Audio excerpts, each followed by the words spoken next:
Over the past 5 years, China has quietly sped up its naval expansion.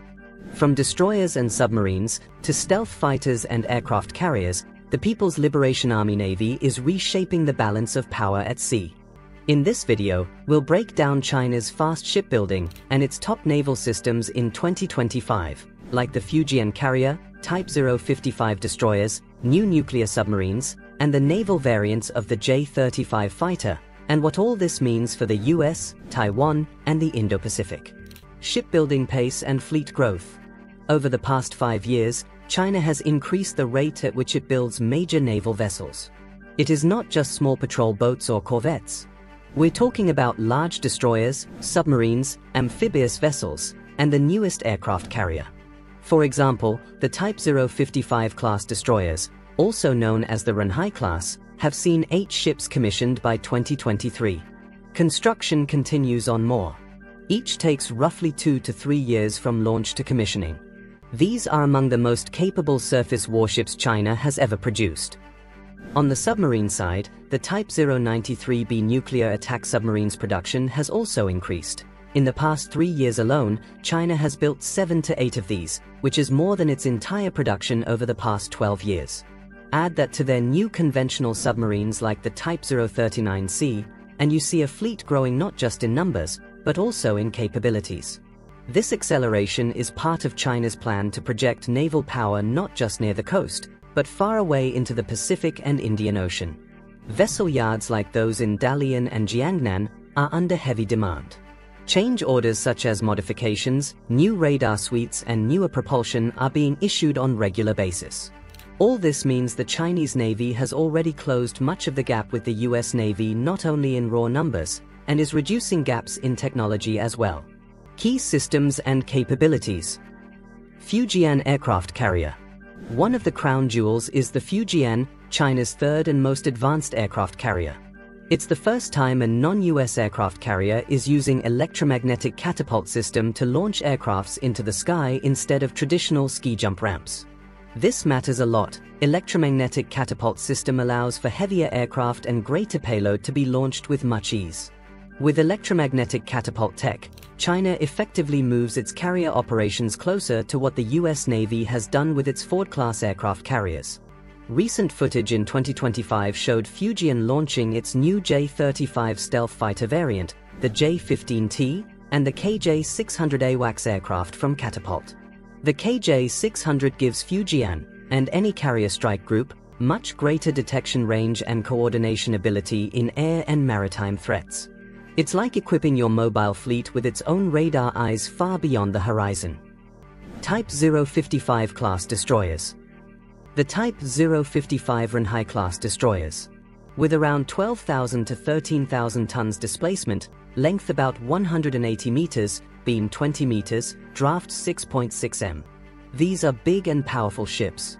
They can carry 112 vertical launch system or VLS cells, which can fire a mix of long-range surface-to-air missiles, anti-ship missiles, land attack cruise missiles, anti-submarine missiles, and torpedoes. Due to its sleek design, it has a reduced radar cross-section, enclosed superstructure, stealth coatings, and exhaust suppression.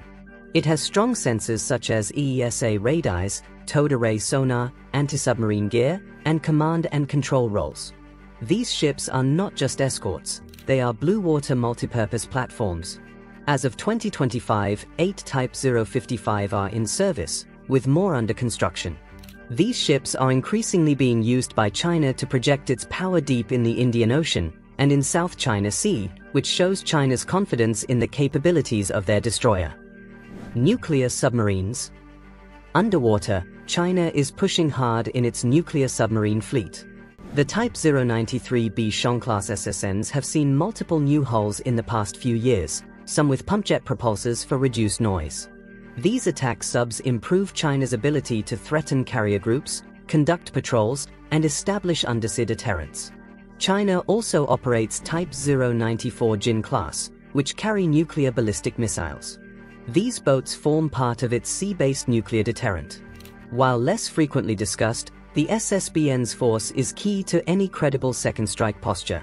Looking ahead, China is developing Type 095 class, which are quieter, has more capable sensors, and possibly more advanced VLS launch options. The goal is fewer acoustic signatures with greater stealth and more endurance. J-35 stealth aircraft's naval variant and anti-ship missiles. Another major piece is the naval variant of the J-35 stealth fighter. Built for carrier operations. It has folding wings, has a strengthened landing gear, and a tail hook for arrested wire recoveries. It gives China's Navy the much-needed stealth strike capability from sea-launched platforms. Recent test footage from Fujian shows the J-35 taking off by electromagnetic catapult system, which is historically only done by the US Navy before. China also has a variety of anti-ship cruise missiles such as the YJ-18, YJ-100, and new ones such as YJ-21, which may be hypersonic or at least supersonic in terminal phase. These missiles can threaten high-value enemy surface ships, aircraft carriers, and naval strike groups far from shores.